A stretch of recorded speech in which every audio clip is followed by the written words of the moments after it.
আজকে দেখতে যাচ্ছেন আমার বন্ধু আব্দুল বাতেনের জল উন্নয়ন বোর্ডের চাকরির ইন্টারভিউর ঘটনা। চলুন দেখা যাক।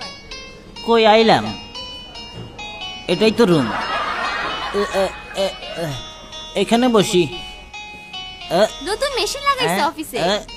এই আসো একটু পানি খাই। বাহ, সুন্দরী মেয়েরা। হ্যাঁ, নতুন মেশিন। আরে অনেক ভালো। এটা কি পানির মেশিন নাকি? এভাবে পানি খাইতে হয়? চল চলো। কি সুন্দর করে পানি খেলো সুন্দরী মেয়েরা।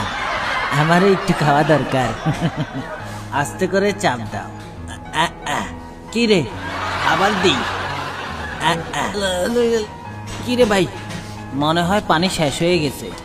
থাক, বসে পড়ি। নাই নাই, পানি নাই।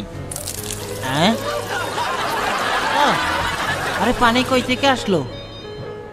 আজব ব্যাপার, এটা কি শুধু মেয়েদের জন্য নাকি? আস্তে করে চাপ। বেঈমান পানি। বুঝছি, মনে হয় একটু কাইট হয়ে চাপ দিতে হবে।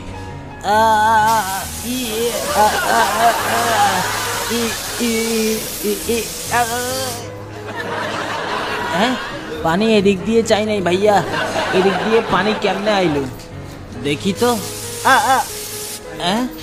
পুরো প্যান্ট ভিজাই দিল। এই ফুটা বন্ধ না করলে তো পানি খাইতে পারবো না। এখন খাওয়া যাবে।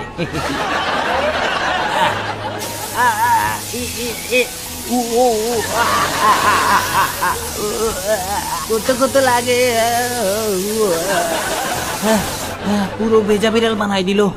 ফুটা তো দুইটাই বন্ধ করতে হবে, না হলে পানি খাইতে পারবো না। এইটারে জুতা দিয়ে বন্ধ করুন, আরেকটারে পা দিয়ে বন্ধ করুন। ঠিক আছে?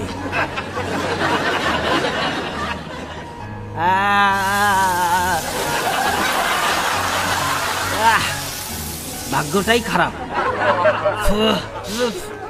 ঘুষ ছাড়া চাকরি করতে আসছি, এজন্য আমার সাথে এমন করো না। বুঝছি তোমাদের কাহিনী। তোর পানি লাগবো না। যা ভাগ।